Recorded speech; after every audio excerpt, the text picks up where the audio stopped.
And that, as much as anything else, led to my drinking problem.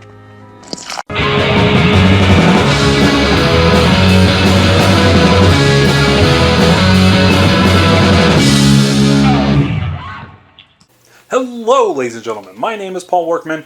I am the man of constant hatred, and welcome to Drinking Age Movie Shorts, a show that's probably not going to have that name for too much longer, so we'll get back to that. It's July! My friend Jonathan and I have just restarted Drinking Age Movies as a podcast. So if you haven't listened to that, there will be a link in the description below. You should go give it a listen. I hope you enjoy it. We're having a lot of fun recording it. The year is now half over, but there's one drawback to that. We weren't doing a podcast in January, which means we missed a lot of films from the first half of 1998. So, I would like to take a few weeks and go over some films that we missed. Films I really enjoyed from 21 years ago, films that I hope you enjoyed from 21 years ago, and films I would really have loved to have done episodes on. So, that's what I'm going to do. So I'd like to jump all the way back to January for our first film, which is Half Baked, released on January 16th, 1998.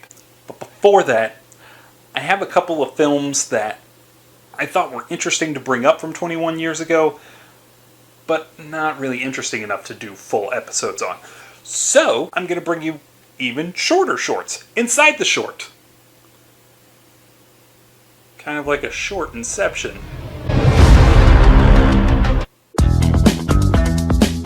Released in the height of the X-Files TV series popularity, this film is actually pretty serviceable. It plays best, though, if you were a fan of the show, because it is pretty much just an extended episode. It didn't break any new ground, and it didn't leave a lasting impact. Though, I still do have my Mulder and Scully action figures based on the film. Mulder, I'm a woman of science. I don't believe in the supernatural. But Scully, the truth is out there. SLC Punk is one of my favorite movies I discovered in high school. It featured Matthew Lillard fresh out of Scream, and boy was he good in this. It is also one of the 3 films that Jason Segel did in 1998, a year before his breakout on Freaks and Geeks. The problem is, I know this is a super niche selection, and it didn't make a lot of waves in the overall sense of cinema. Is it right, mate? Fuck rock! It's fuck rock! Some of you have seen this entry and are possibly already turned off. I feel where you're coming from, but this entry takes some interesting turns, so hear me out. Who's coming with me? By all accounts, this movie was made entirely too fast. Dave Chappelle allegedly pitched the film without a script in early 1997, and they were shooting by July. Chappelle at this point was a stand-up comedian who had some smaller parts in a few very popular films. Nutty Professor, Con Air, Robin Hood Men in Tights. Half Baked would be the first film that he would write and the first film he would star in, though he did have a failed sitcom under his belt called Buddies. His co-star may look a little familiar. We were going to do this TV show called Buddies together back in the mid-90s.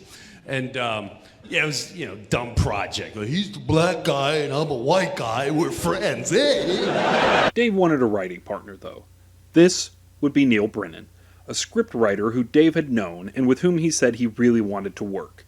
The two wrote a script based off of a simple idea that Dave liked weed and wanted to do a movie about it. That's about it.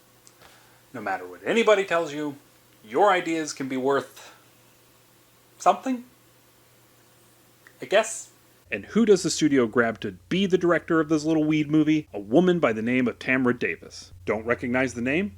Well then, let's look at what Miss Davis was responsible for before being chosen for this project.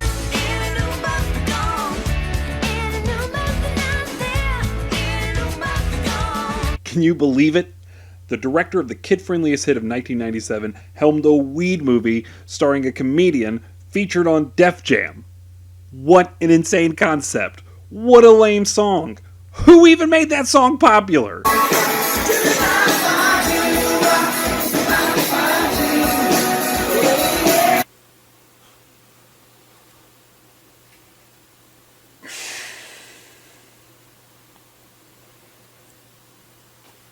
Has a great message about how the passing of time inevitably comes for us all, and no one's immune to its slow march.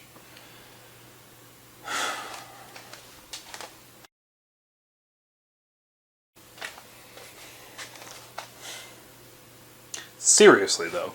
Tamara was picked because this wasn't her first time working with a comedian turned character actor in their first leading role. She was responsible for directing Chris Rock in CB4 and Adam Sandler and Billy Madison. After reading the opening scene for the film, which featured the four main characters discovering pot as preteens, she was hooked and said she had to direct the project. Side note, the scene almost got cut by the studio, but Davis fought to keep it in. The film centers around four friends who live together in a New York City apartment, smoking weed. After a smoking session, one of the friends, played by Harlan Williams, leaves for a munchie run. A trek that takes a bad turn when he accidentally kills a diabetic police horse by feeding it all of the sugary snacks. I know, the premise is bad. But the plot is really just a reason to make jokes about weed, and have a slew of pot-centric celebrity cameos. Hey, look! There's Snoop Dogg smoking weed, and Willie Nelson smoking weed. Tommy Chong!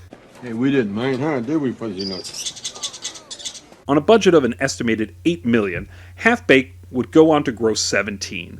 This isn't a hit by most standards, but it was a January dump movie, so at least the studio recouped its losses. The biggest impact this would have on pop culture would be the teaming of Dave and Neil, who would go on to have a monster hit show in 2003 with Chappelle's Show. Davis would continue to have a successful directing career with film, television, and documentaries in a heavy rotation.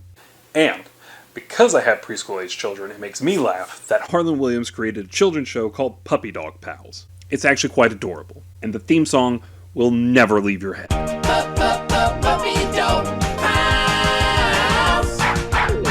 So that was Half-Baked, a film which, despite some of the jokes, I happen to love dearly. How about you? Did you like Half-Baked? Do you hate Half-Baked? Are you half-baked right now? Leave a comment down below. Let us know all about that. Also, let us know how you liked the episode by giving us a like, maybe a share, maybe a subscribe. Maybe you can go hit the little bell icon, get some notifications. You can follow me, Paul Workman, the man of constant hatred, at Father of the Fear on both Twitter and Instagram. You can follow our Facebook page at Drinking Age Movies. You can even go give to our Patreon at patreon.com/drinkingagemovies. Also, check out our podcast. Me and Jonathan are having a ton of fun. I know I said it at the beginning of the episode, and I'm saying it again now, but I just want to keep dropping it because self-promotion gets things done. My name is Paul Workman. I am the man of constant hatred, and you have yourself a damn fine day.